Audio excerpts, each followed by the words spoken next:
morning. This is JC, St. Louis's oldest living hippie, saying, guess what? Hurricane season is officially upon us, and I want you to hear this. Listen, I've been on this, since 8 o'clock this morning on social media, and there is a lot of anxiety out there because you don't see it turning, right? When is it going to turn? John, it's not turning. It's coming straight to us. It's going to turn, all right? The turn was never forecast to be on Sunday. The turn isn't even on Monday morning. The turn will come Monday afternoon, Monday evening, into Tuesday. Remember that? That was about 6 years ago. That was Hurricane Dorian, as it was absolutely devastating the Northwest Bahamas as a Category 5, sat over that region for 2 days. It was headed straight west. Lots of people in Florida were concerned the hurricane was heading here. And as you've grown accustomed to my presentations over my 34 years in South Florida newscasts, confidently, I went on TV and I told you, it's going to turn. You don't need to worry. It is going to turn. And I am here to tell you that I am not sure I can do that this year because of the gutting, the sledgehammer attack on science in general, and I could talk about that for a long, long time, and how that is affecting the U.S. Leadership in science over many years, and how we're losing that leadership, and this is a multi-generational impact on science in this country, all right? But specifically, let's talk about the federal government cuts to the National Weather Service and to NOAA. Did you know that Central and South Florida National Weather Service offices are currently basically 20 to 40% understaffed? From Tampa to Key West, including the Miami office, 20 to 40% understaffed. Now, this type of staffing shortage is having impacts across the nation because there's been a nearly 20% reduction in weather balloon launches that carry those radio sondes. And what we're starting to see is that the quality of the forecasts is becoming degraded.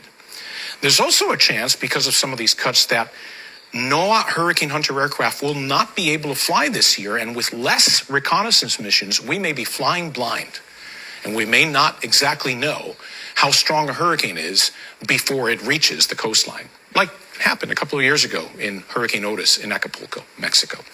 So I was asked to talk about this today. I'm glad I was. I just want you to know that what you need to do is call your representatives and make sure that these cuts are stopped. Back to you. There you go. If you live in Florida, head for the hills, because they won't know what's coming at you. They won't know how strong it is. They don't know which direction it's going to go. And they don't have the capacity now or the tools to forecast hurricane paths accurately. And not only, but on top of that, FEMA is being underfunded now, and FEMA is no longer going to be able to do the job it did to help hurricane-ravaged communities. This is Mississippi, Florida, southern Texas, North and South Carolina, all the states that, even up the Atlantic coast, all the states that could possibly be hit by a hurricane are now in super jeopardy for these two reasons. Predictability is not there anymore, and FEMA is not there to help you. FEMA is going to show up, but they may not have the resources to do what needs to be done if they do show up. This is JC, St. Louis's oldest living hippie, saying, call your representatives, call your senators, and tell them, hey, we need FEMA and we need accurate forecasting in the U.S. Weather Service, which is NOAA, National Oceanic and Atmospheric Association. That's the correct name for the U.S. Weather Service. It's under that masthead. I used to work for them. So back in college during the summers, I worked for NOAA and did work on heat and humidity indices that are now used on the evening news to tell you how hot it feels. So anyway, this is JC, St. Louis's oldest living hippie, saying, this is another side effect, or direct effect, I should say, of Donald Trump and the Doge cuts.